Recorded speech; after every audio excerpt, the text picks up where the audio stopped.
Hello everyone.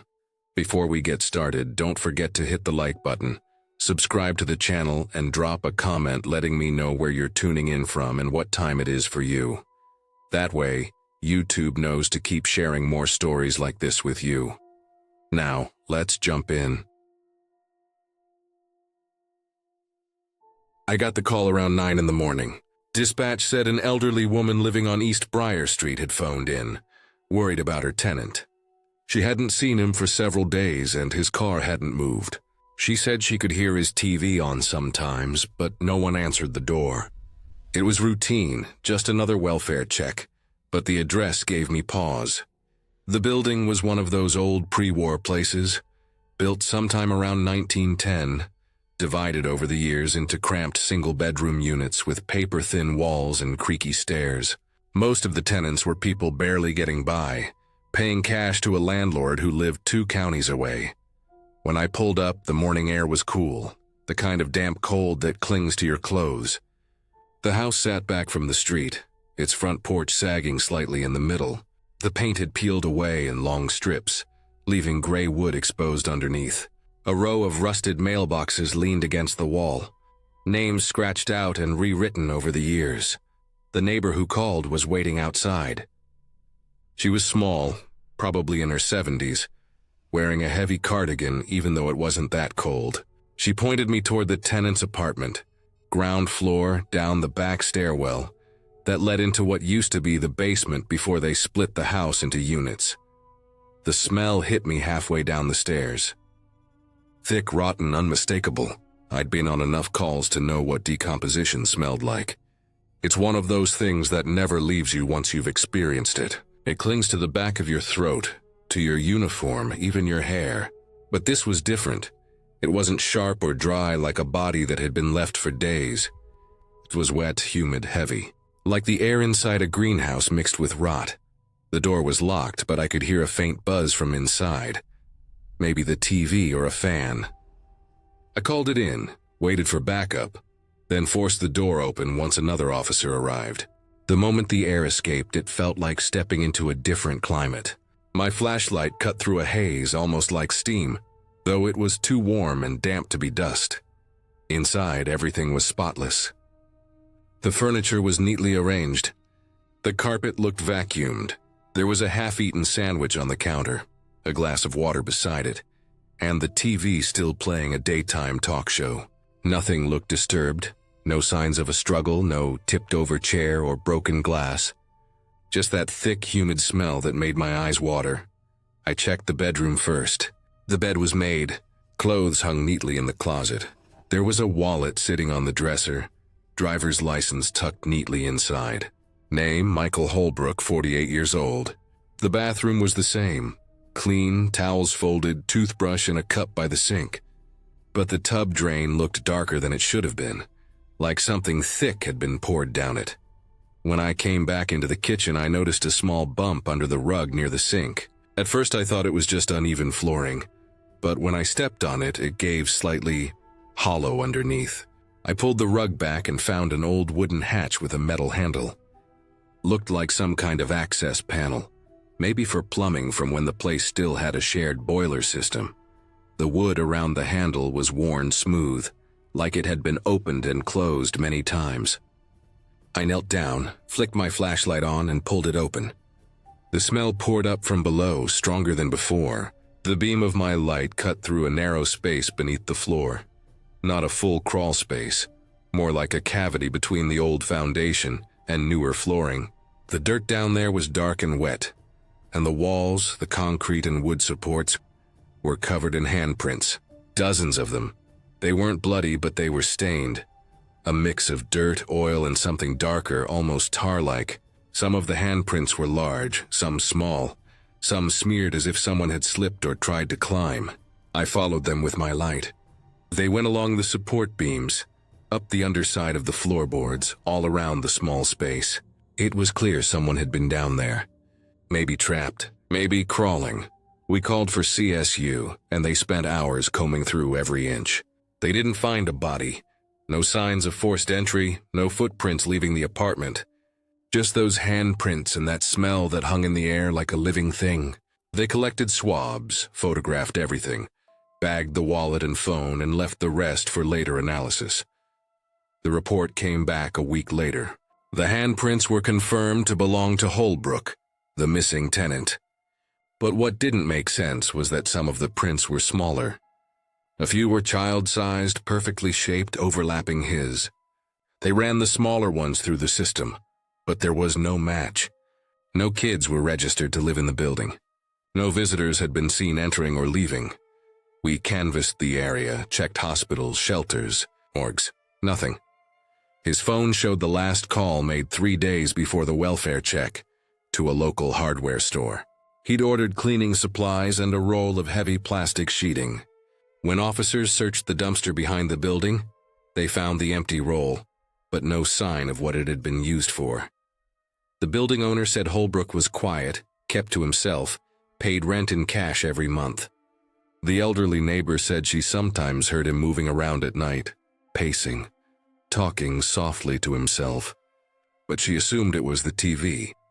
A plumber who'd worked on the place years earlier mentioned that the basement floor was strange, hollow in spots, like there was a buried section that had been filled in and never inspected. Eventually, the case went cold. The apartment was sealed off for a few weeks before being rented again. New paint, new flooring, fresh drywall, but the smell, that warm, wet odor, never really went away. The new tenants complained about it constantly, saying it was worse on humid days, like something deep in the walls was rotting. Maintenance tried bleach, industrial cleaners, even replaced part of the subfloor. It helped for a while, but the smell always came back. I still drive past that building sometimes. It's been years, but I can still remember how that air felt. Heavy and damp, sticking to my uniform, coating the inside of my throat. Every once in a while, when I walk into an old house or a basement, I catch a hint of it again. Not strong, just faint enough to make me pause. I've been on hundreds of calls since then. Deaths, overdoses, suicides, scenes far worse than that apartment. But that one stayed with me. Because there was no body, no clear answer. Just the quiet, spotless room and that hatch under the rug, like the floor itself had swallowed him up. Sometimes I think about those small handprints, how they overlapped his. They weren't ghosts or anything like that. Maybe he'd been trying to dig through something. Maybe he'd gone mad. Maybe there were others down there once.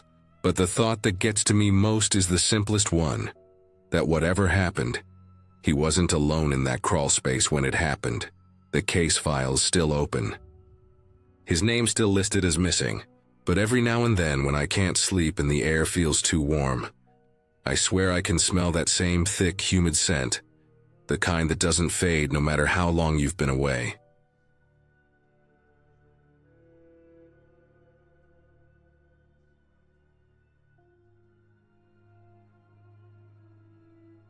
I was with the sheriff's department back then, working rural patrol out in Finney County, Kansas.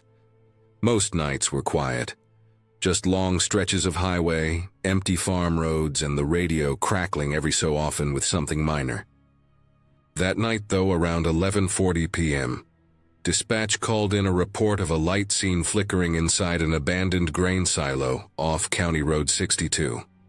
The place was supposed to be empty for years. The caller was a rancher who'd been driving home and noticed the glow through the slats of the silo door. It sounded like kids or maybe squatters, so I headed out with my partner, Dale. It took about 20 minutes to get there, mostly dirt roads, the kind that make your tires hum and kick up a trail of dust that hangs in your headlights. The night was still, cold for late September, and the air smelled like dry grass and diesel. There weren't any houses nearby. Just miles of farmland, most of it overgrown and unused. When we finally turned off the main road, the silo came into view like a dark tower against the horizon, half collapsed at the top, the tin sides mottled with rust.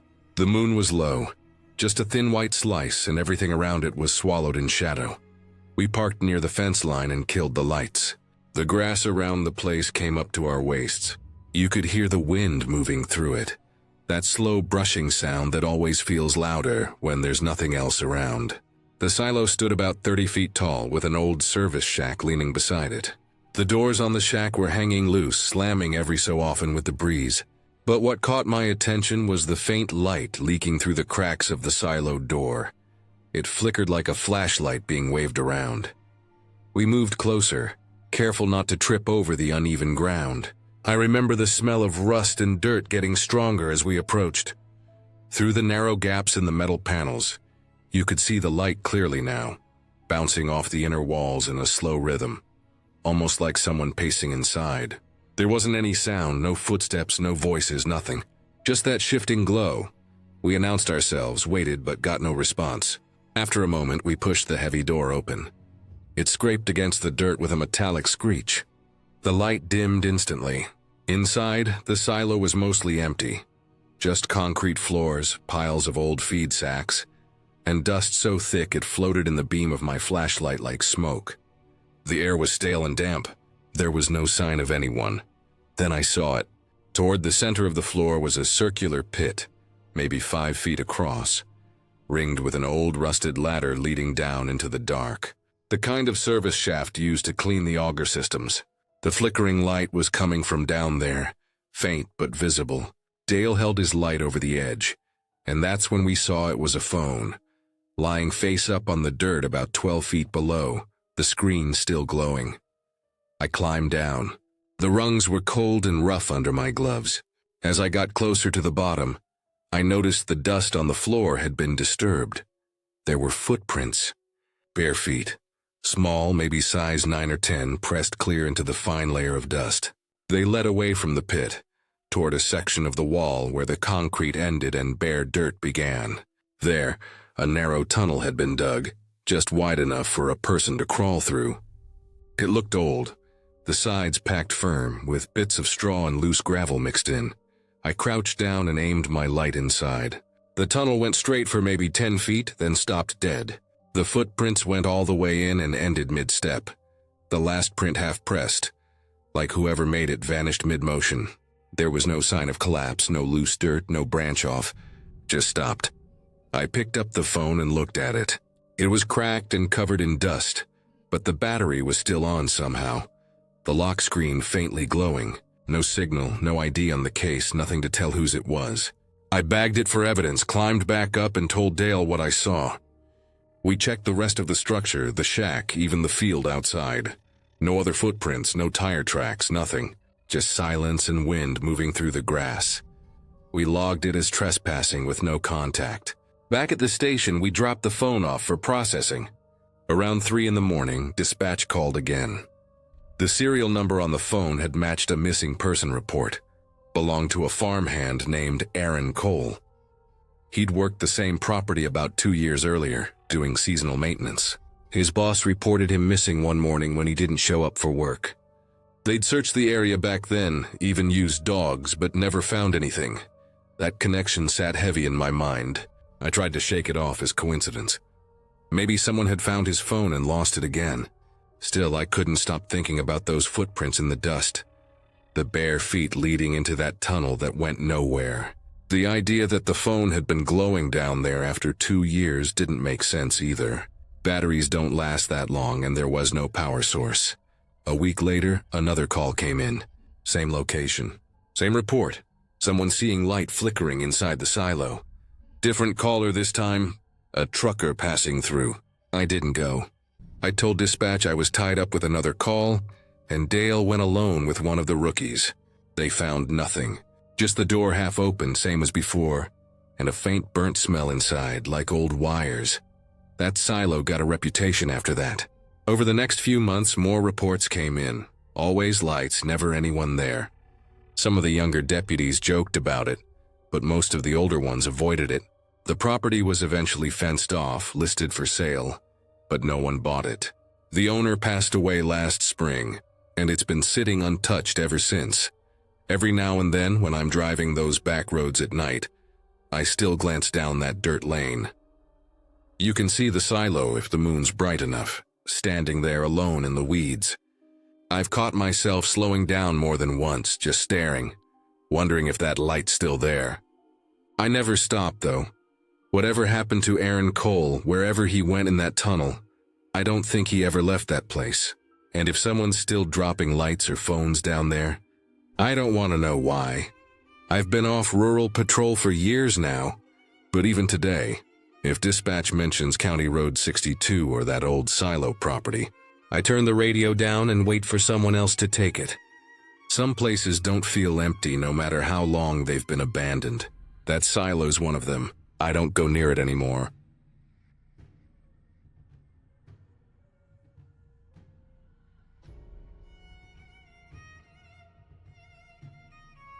Dispatch sent us to a duplex on the edge of town just after 9.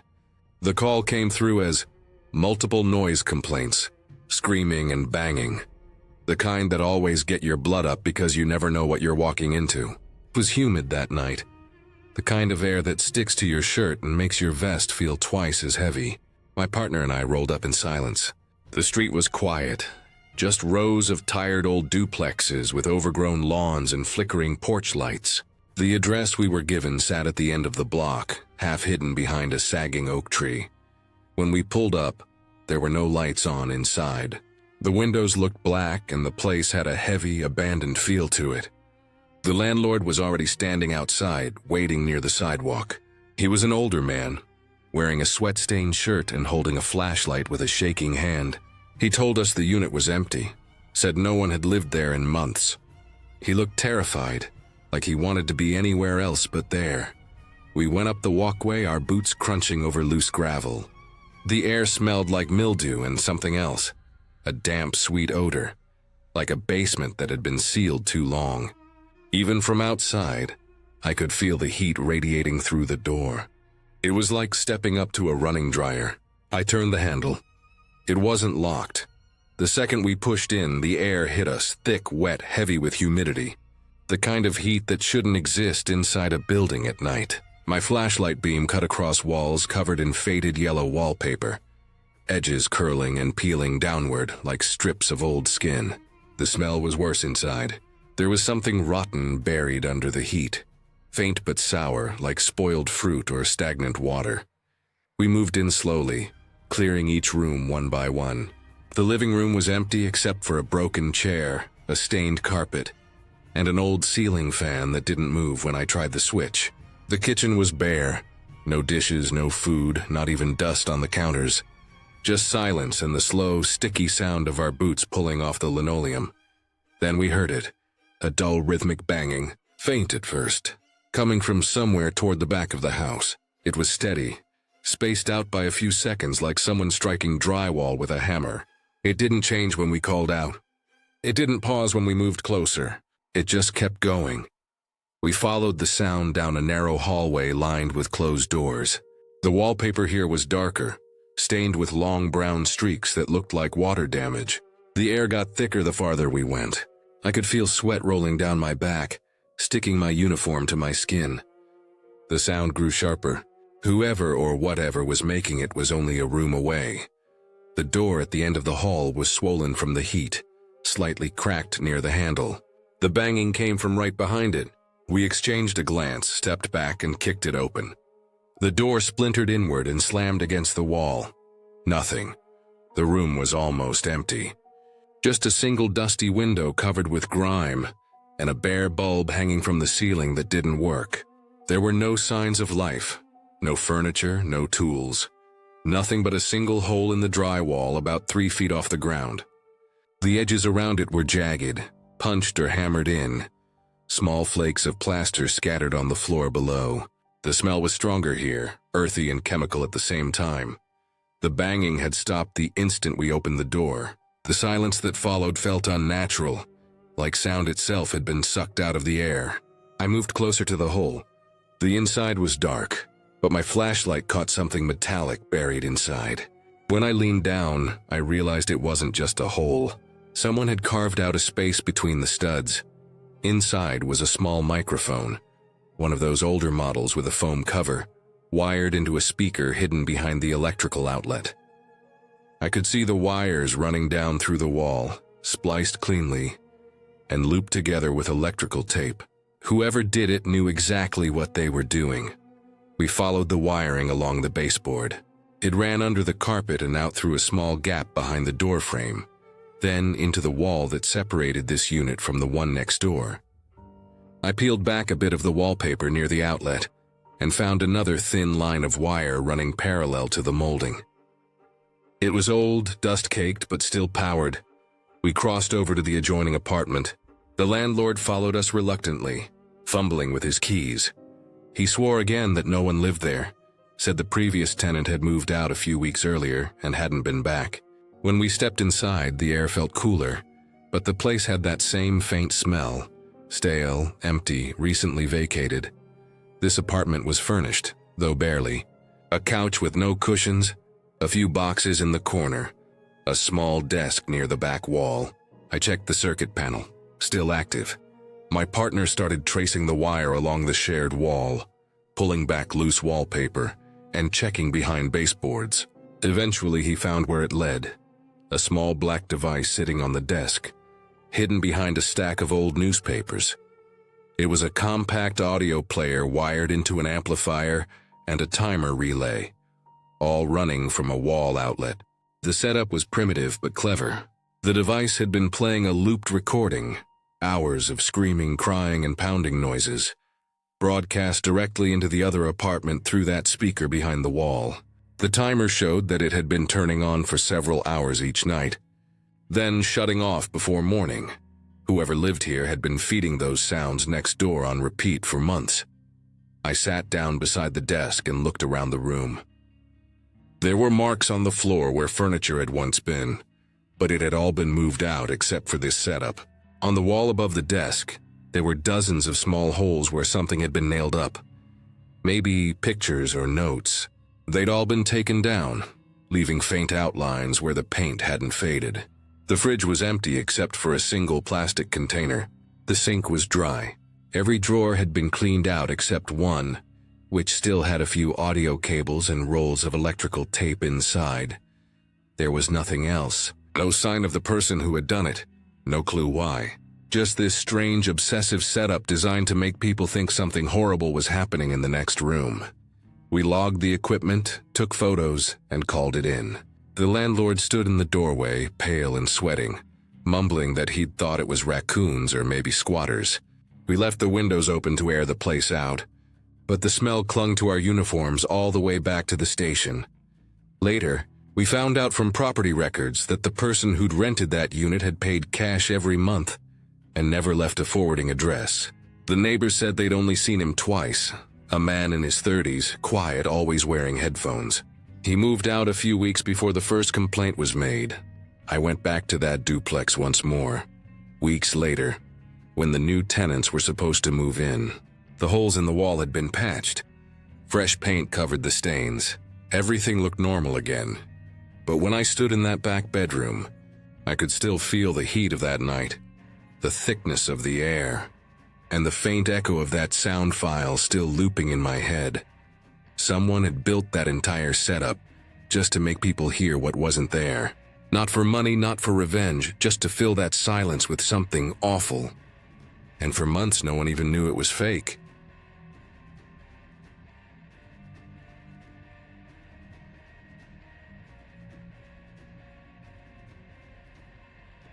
We were looking for Deputy Collins late that night. It was a Thursday, early spring, cool but not cold, and the wind was light enough that the pines made that low whispering sound as we drove through the service road toward the canyon.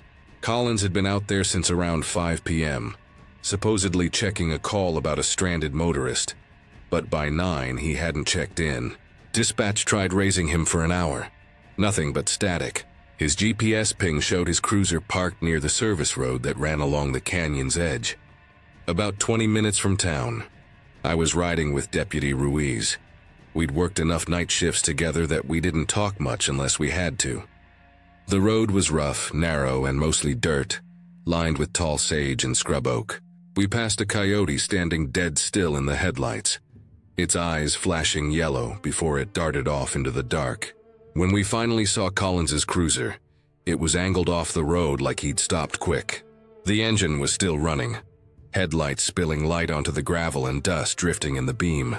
The driver's door was open. The radio was hissing faintly, stuck between channels, and his flashlight lay on the ground near the edge of the road, still on, its beam steady and pointed toward the canyon rim. I got out first. The night was quiet except for the low hum of the engine and the faint rustle of the wind. The air smelled dry, dusty, and faintly metallic. Ruiz cut the engine of our unit and the sound dropped away, leaving nothing but the wind. The cruiser's interior light was on, and I saw Colin's hat still sitting on the passenger seat. His notebook on the dash, pen clipped to the front. His radio mic was dangling from its clip. The ground around the car told most of the story. His boot prints were clear in the dust, leading straight from the driver's door toward the canyon. There weren't any other prints, no sign of another person, no tire marks from another vehicle. I followed the tracks slowly, my flashlight beam steady on the ground. The prints were evenly spaced, no signs of struggle or hurry, just a calm walk toward the rim. About 10 feet from the edge, the tracks stopped. I crouched down, trying to read the dirt, and that's when I saw them.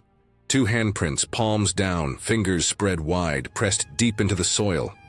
It looked like he'd dropped to his knees and caught himself before going over. Beyond that point, the ground sloped down sharply, maybe 40 feet before it cut off in a sheer drop into the canyon. The wind was stronger there, coming up from below, and I could hear it whistling through the rocks. I leaned forward just enough to angle my light over the edge. The beam caught on pale rock, brush, and black shadows that seemed to stretch forever downward. There was no movement, no sign of a fall, no body. We called in a search. Within an hour, there were more cruisers lined along the road, and deputies spread out with headlamps and dogs. The dogs picked up Colin's scent to the edge and then nothing. It just stopped like he'd vanished mid-step. We combed the base of the canyon until sunrise, checking the slopes, the dry creek bed, and the thick patches of mesquite. Nothing, no torn fabric, no scuff marks.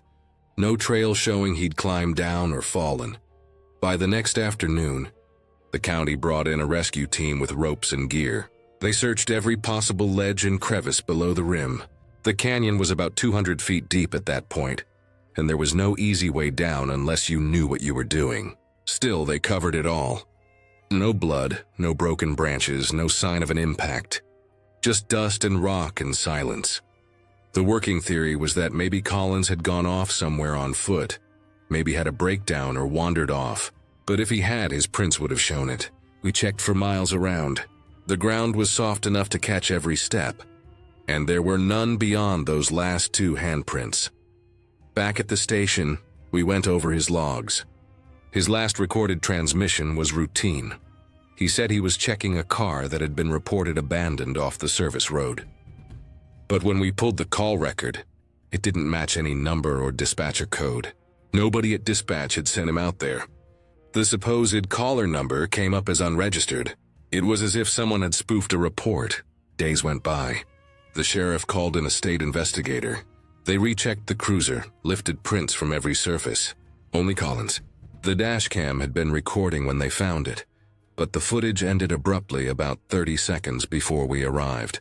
The last thing it showed was the canyon rim in the headlights and a faint shape moving out of frame. Just enough to tell someone had stepped forward, then static. A week passed with no sign of him. No financial activity, no personal items missing from his home. His gun and radio were still in the cruiser. Everyone at the department was shaken. Collins wasn't the type to vanish. He was steady, quiet, the kind of man who double-checked everything. Then, exactly 7 days after that night, something even stranger happened. I came into work early. Around 6 a.m., the evidence room lights were on, which was odd because it stayed locked overnight. Our clerk, Dana, was there looking pale and nervous.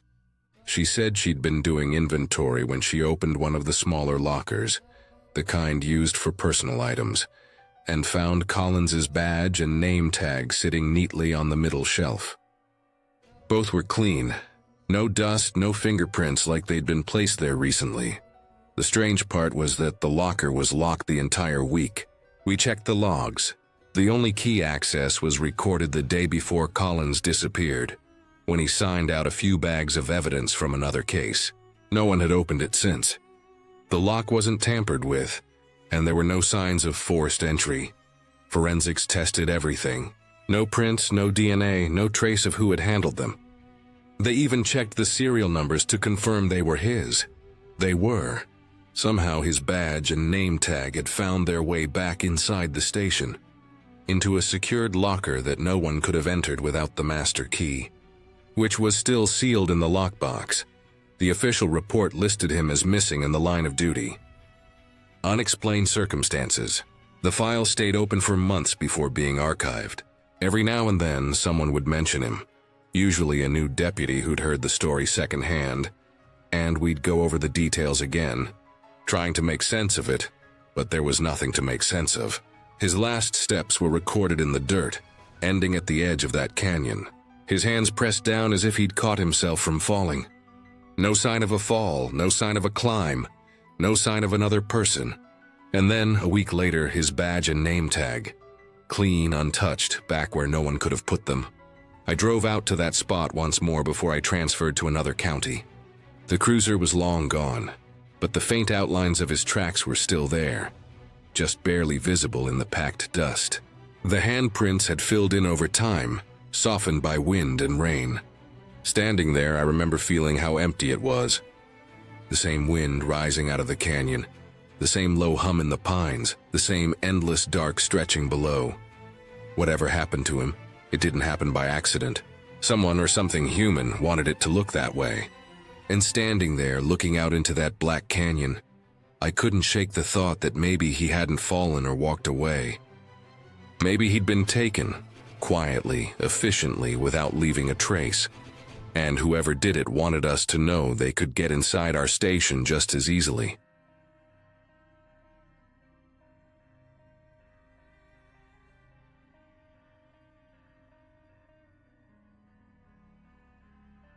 It was late autumn when we got the call, just after midnight, cold enough that our breath fogged in the air even inside the cruiser. I'd only been on the force for 4 months, still new enough to feel a jolt of adrenaline every time the radio crackled. Dispatch said a passing driver had reported hearing what sounded like screams coming from an abandoned farm, about 5 miles outside town. Most of us knew the place. Old Hadley's property, left to rot after the family went bankrupt years ago. Locals said the barns were half fallen in, the farmhouse stripped of anything worth stealing. I remember glancing out the window as we drove through those back roads, the headlights sweeping across fields of dry, dead grass, wind pushing it like slow waves under a pale moon. When we pulled up, the place was quiet. Too quiet. The cruiser's lights cut across the yard. Bent fencing, a rusted tractor, and a barn leaning so far to one side it looked ready to collapse. The roof was torn open in spots, straw scattered around like something had torn through it years ago. The only sound was the soft creak of metal siding shifting in the wind. My training officer Daniels got out first, flashlight in hand. I followed close behind, heart pounding. I remember the smell. Wet wood, animal droppings, mold, and something faintly metallic that I didn't recognize then, but would think about later. We checked the farmhouse first. Every window was broken, the front door hanging loose on one hinge. Inside, it was nothing but dust, broken furniture, and old newspapers matted to the floor. No signs of anyone. We moved to the barn next, stepping through weeds that reached our knees. The ground was soft with mud from last night's rain. Our boots left deep tracks as we crossed the yard. The barn door was half off its hinges, a single chain hanging where a padlock used to be. Daniels pushed it open, and it let out this long, groaning sound that echoed into the dark. Our flashlights swept through clouds of dust and straw, cutting across piles of broken boards, old buckets, and what looked like the frame of a tractor under a tarp. When I moved my light toward the far wall, that's when I saw them. Chains bolted into the beams, thick iron ones, rusted but still solid. There were maybe 6 of them, dangling just above the ground, each ending in an old lock still hanging open. The wood behind them was discolored, darker than the rest, almost stained. I didn't want to think about what it could have been. My first thought was maybe it was where they tied up livestock, but the height was wrong, too high off the ground. Human height, That detail stayed with me even as I tried to ignore it. Then I saw something else. A camera tripod standing in the corner, facing toward the center of the barn. It was new, black metal, barely dusty. I remember how out of place it looked in that setting, like someone had just set it up a few hours ago. There were fresh footprints in the dirt around it, boot prints and a few smaller ones, maybe sneakers. The prints crisscrossed the barn floor, but none of them led back out toward the door. That bothered me. It was like whoever had been there had just vanished inside. The camera itself was small, consumer grade, like the kind people used for vlogs. It had a cracked screen and a dead battery, but the memory card was still in. I told Daniels and we decided to bag it as evidence. There wasn't much else to do that night.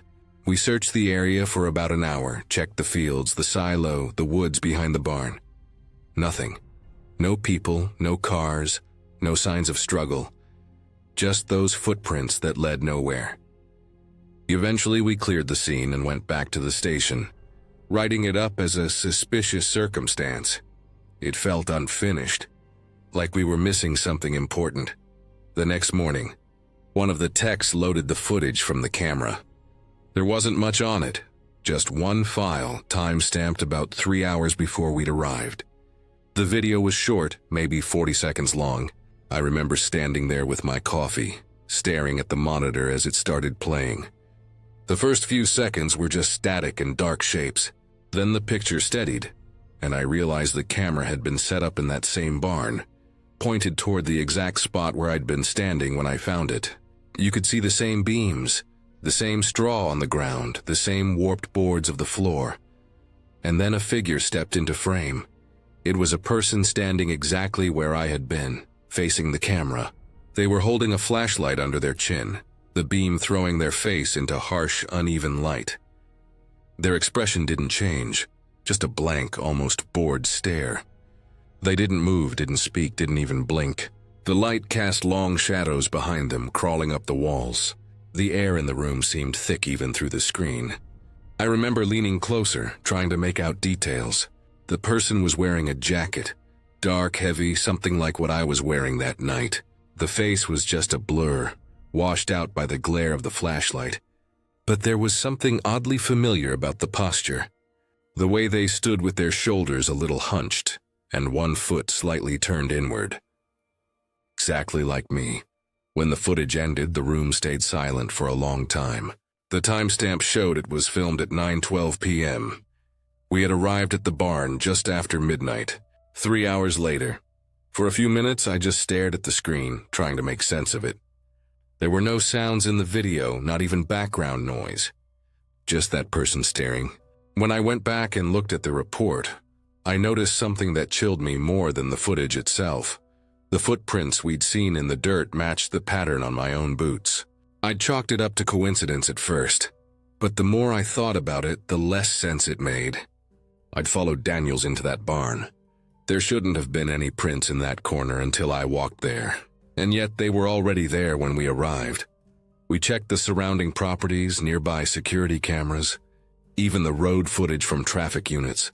Nobody had been seen heading toward or leaving that farm in the hours before or after our visit. The camera had no fingerprints except mine and the tech's. The tripod was clean too. No smudges, no dirt except what it picked up from the barn floor. We sent the file for enhancement, but all they got was the same blurry figure, the same cold, steady stare. The more I looked at it, the more it felt like whoever filmed that wanted us to find it, like it was set up specifically for us to see. After that night, I couldn't drive that stretch of road without feeling watched. I kept thinking about those chains, the camera, the footprints that shouldn't have been there. A few weeks later, I went back on my own, off-duty, parked by the gate, and walked toward the barn again. But it was gone. The whole thing had collapsed during a storm. Just a pile of boards and tin. I stood there for a while looking at the wreckage, the cold wind cutting through my jacket, and thought about the video one last time. Someone had been in that barn, standing in the dark, filming the spot where I would stand hours later. Whether it was a setup, a sick joke, or something else, I'll never know. But whoever it was, they knew exactly when we were coming.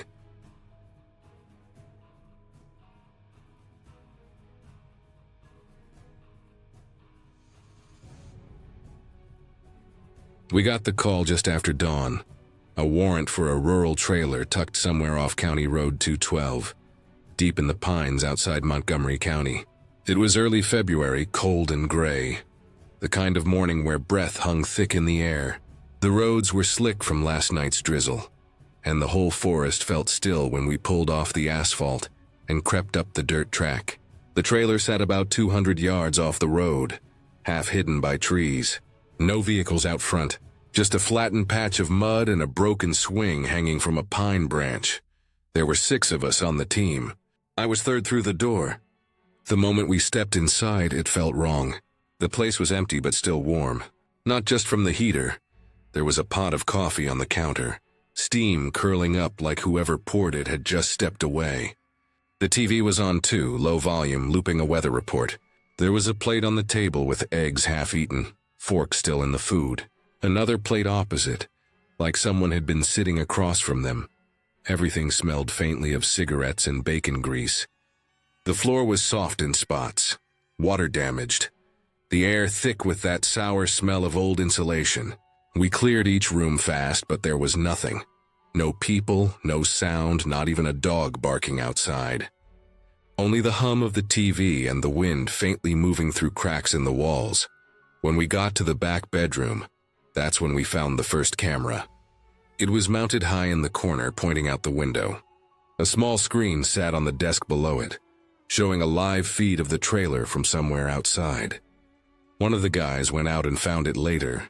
It was strapped to a pine about 20 yards back, aimed straight at the front door. The feed wasn't from any network we recognized, just a direct wireless signal to a small black laptop on the desk. The laptop was still on, lid cracked open, a recording software window running. There were several folders labeled with dates going back months. Every one of them had hundreds of small video files, all time-stamped, each no longer than 5 or 6 minutes. Whoever lived there had been watching this place for a long time, maybe watching anyone who came near it too. When we looked closer, we found more cameras, one above the sink, another tucked into the corner near the ceiling vent, another behind a stack of canned food in the pantry. 7 total, all linked to that same laptop. Each one had been carefully hidden, aimed at different parts of the trailer. The kitchen, the hallway, both doors, even one watching the drive from a window near the front. Whoever set them up knew what they were doing. They weren't cheap Walmart cameras either. They were small, black, professional-grade units with long-life batteries and good lenses. We started to sweep outside.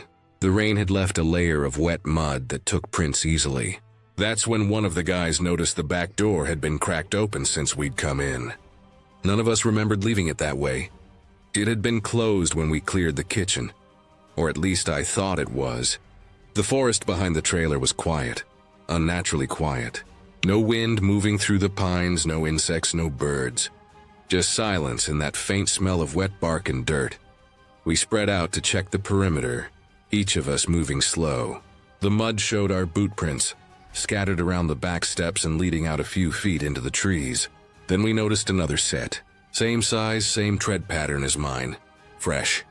They circled the trailer several times, tight loops like someone had been walking around and around, keeping close but never coming in. It looked recent, maybe within the last hour. We followed them for about 30 yards before they just stopped. No broken branches, no drag marks, no sign of a vehicle or bike. Just stopped in the middle of the mud like the person vanished. The prints were sharp and detailed, deep heel, clear sole pattern. But the last one ended mid-step. We fanned out further, but the woods swallowed everything. The mist was still hanging low, and every few seconds I thought I saw movement between the trees, just enough to make me freeze and look twice. Back inside, we bagged the laptop and camera gear. Everything would go to evidence. The living area was still warm, the clock on the microwave flashing 8:12. The food on the table had started to congeal but wasn't cold yet. That meant whoever had been there had left maybe 10-15 minutes before we arrived. Long enough to slip out. Short enough that they must have heard us coming up the drive. It got under my skin thinking about that. Someone sitting there watching the morning news, hearing our trucks pull in, and slipping out the back door into the trees. watching us from a distance. Maybe watching through the cameras too, seeing us move from room to room. The more I thought about it, the more it made sense. The cameras weren't just to catch intruders. They were there to monitor everything, even law enforcement. It was all set up like a trap meant to record how we operated. Before we left, I went out back one more time. The air was colder now, the sky still gray. I walked the same path again, checking the prints. The forest had that heavy stillness that comes before rain. Somewhere far off, I thought I heard a truck engine, faint and fading. Then it was quiet again. I knelt beside one of the boot prints, and for a second, I compared it to mine. Same pattern, same depth, almost exact. But the spacing was off. Shorter stride, lighter step. Whoever it was, they were my height, maybe a little smaller. We packed up and cleared the scene. I remember glancing back as we drove down the dirt track. The trailer sat there half hidden behind the trees. Front door open now, dark inside. The swing in the yard moved once in the wind, creaking faintly. 2 days later, I went through the footage we'd seized. Most of it was normal. Static shots of the trailer, the trees moving, sometimes headlights passing on the distant road. But on one file, time-stamped about 40 minutes before we arrived, I saw him. He was standing by the front steps just out of camera focus, wearing a hooded jacket. He stood there a long time, not moving, then turned toward the woods. The last frame before he vanished showed his boots clearly as he stepped off the porch. "Same tread as mine. They never found him." The warrant went stale, and the case got buried under a stack of others. But sometimes I still think about that morning. How warm the coffee was. How the air in that trailer felt like someone had just breathed it. And when I put on my gear, I still noticed the soles of my boots. That same pattern burned into the mud outside that trailer, circling the place like whoever it was had been practicing, watching, waiting, maybe even wearing the same kind of boots for a reason. Sometimes I wonder if he followed us that day, or if he was already gone, leaving just enough behind to make sure we knew how close he'd been.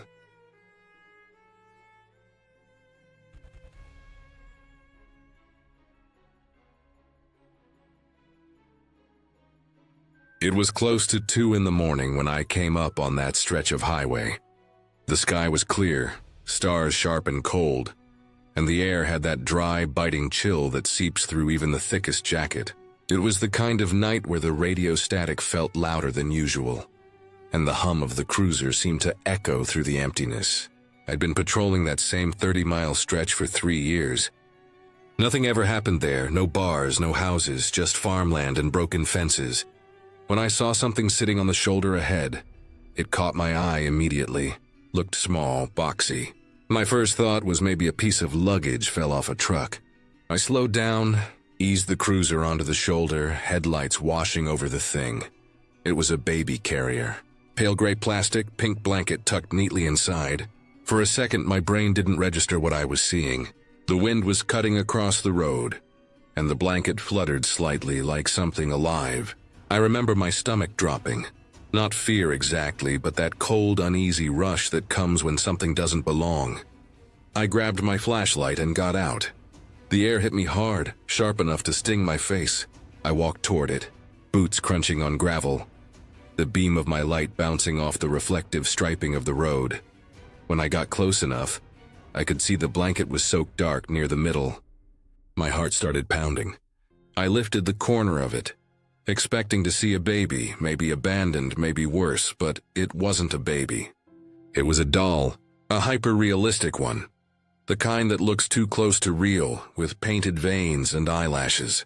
And it was smeared with blood, thick, sticky, dark blood. I froze there for a moment, staring down at it, the light trembling slightly in my hand.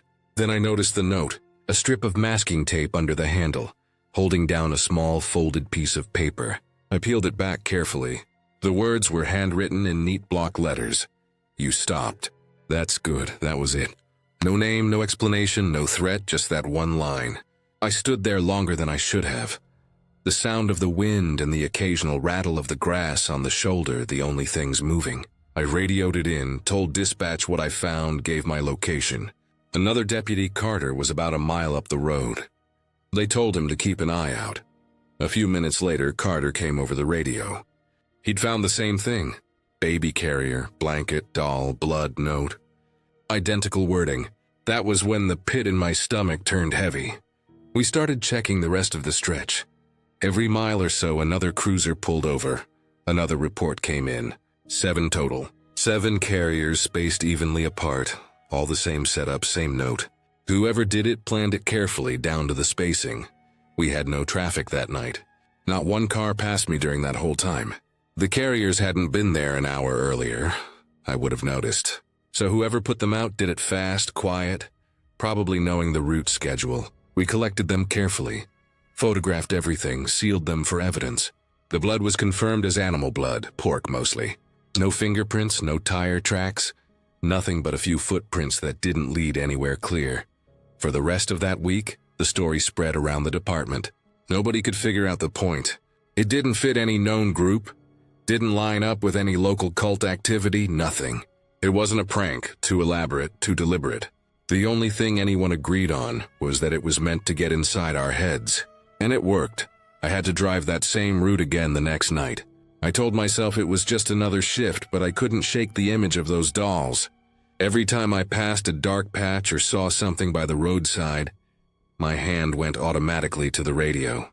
My headlights stretched far down the road, but the dark between the beams felt thicker than usual. I stopped checking the shoulder after that first hour. I didn't want to see another one.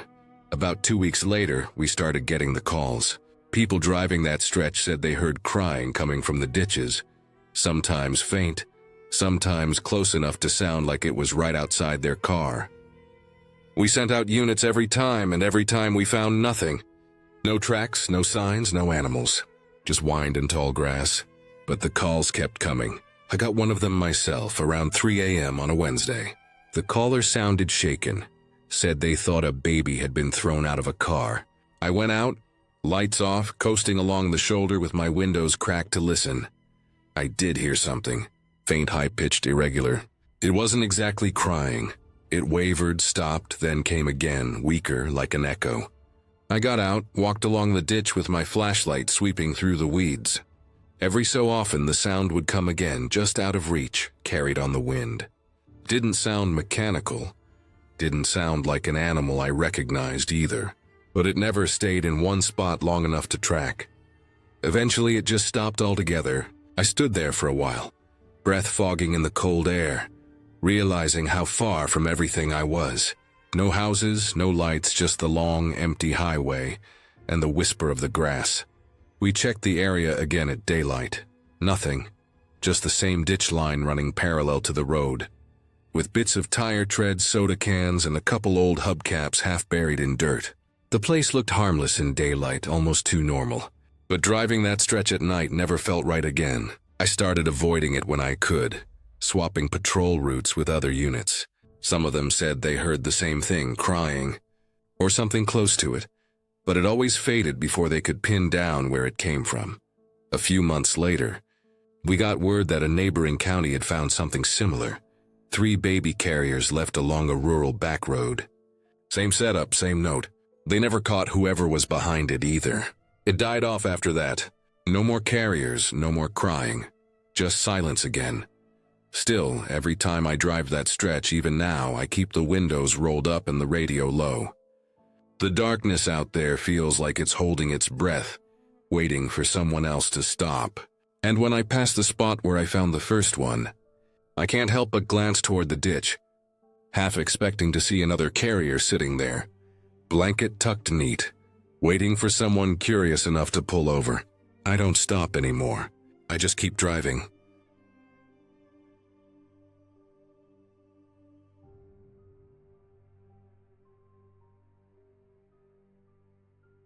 I worked night security for a fleet of decommissioned city buses that were parked in a fenced lot, waiting to be auctioned off.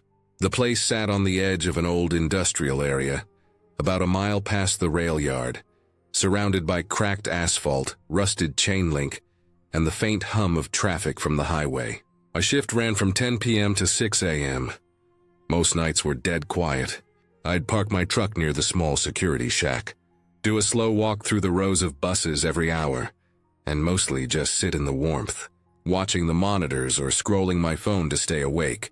The buses were lined up in 3 long rows, about 40 in total, most of them stripped of parts. Tires worn bald, seats slashed open, tags sprayed over the windows. They still smelled faintly of diesel, mixed with mildew and dust. The company had shut down the depot years ago, so the whole place had that abandoned feel. Loose gravel crunching underfoot, wind whistling through broken vents, bits of trash drifting across the lot like tumbleweeds. Around 2 in the morning, when my shift was about halfway through, I saw something strange on one of the camera feeds. Each bus had a faint motion light inside that was powered by a small backup battery, mostly useless, but enough to catch squatters or vandals. On camera 4, the second row, one of those lights flickered on and off like someone was walking down the aisle. It was faint, but enough to notice. I figured some drifter had found a way in. It wasn't unusual in that part of town. The lot backed up to a line of warehouses where people sometimes camped, and we'd had one guy last month try to strip copper from the fences. So I grabbed my flashlight and headed out to check.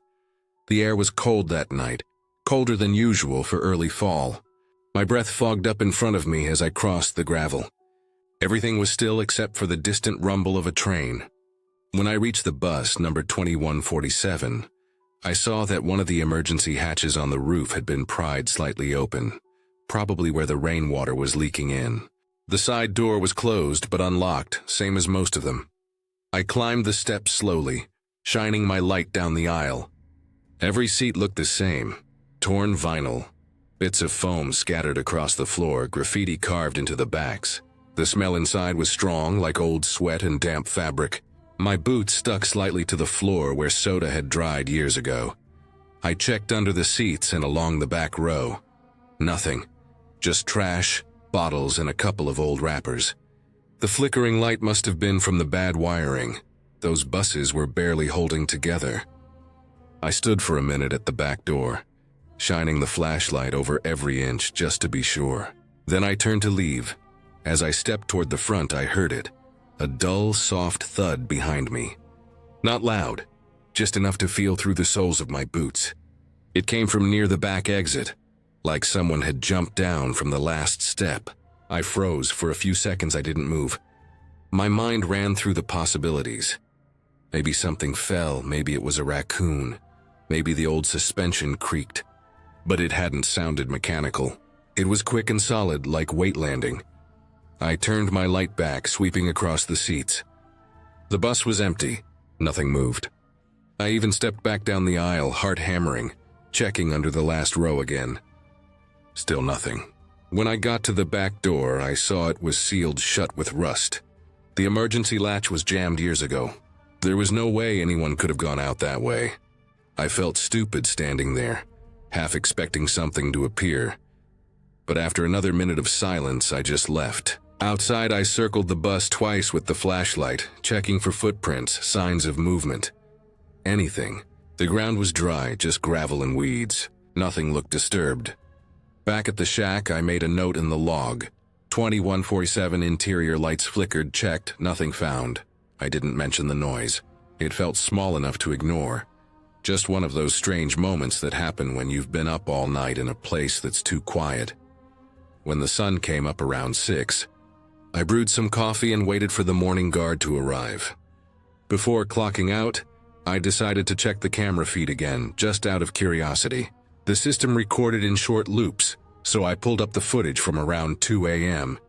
There I was, walking toward bus 2147.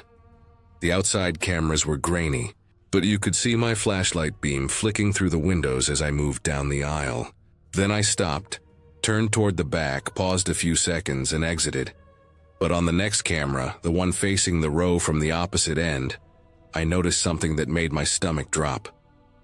After I'd stepped out and closed the door, the bus rocked slightly. Not much, just enough that you could see the suspension shift, like something heavy had moved from inside toward the rear. Then a second later it dipped again, as if that weight had stepped off the back. Only there was no back exit. No one came out. The rear of those models didn't have a door, just the engine housing and sealed metal panels. I replayed the clip 5-6 times. Same thing every time. The bus didn't move before I went in, only after. When the day shift guard showed up, I didn't mention it. I felt half crazy even noticing. Maybe the camera glitched, maybe the wind nudged it, maybe the suspension settled after I stepped off. But the way it rocked, it looked deliberate, like someone putting their full weight on the last step. I thought about it all the way home. The lot was fenced and locked. No other vehicles came or went that night. The footage clearly showed only me approaching. No one else entered. No one else left. The company sold off that batch of buses a few weeks later, and I never worked that post again. But every so often I think about that night, about how solid that sound was, how sure I was that someone had landed behind me. It could have been mechanical settling, could have been the cold shifting the suspension, could have been my mind playing tricks in the stillness of 2 a.m. But the thing that keeps bothering me isn't what I heard. It's what I saw on the footage. That slow, heavy dip in the back of the bus, like someone climbing down a step that wasn't there.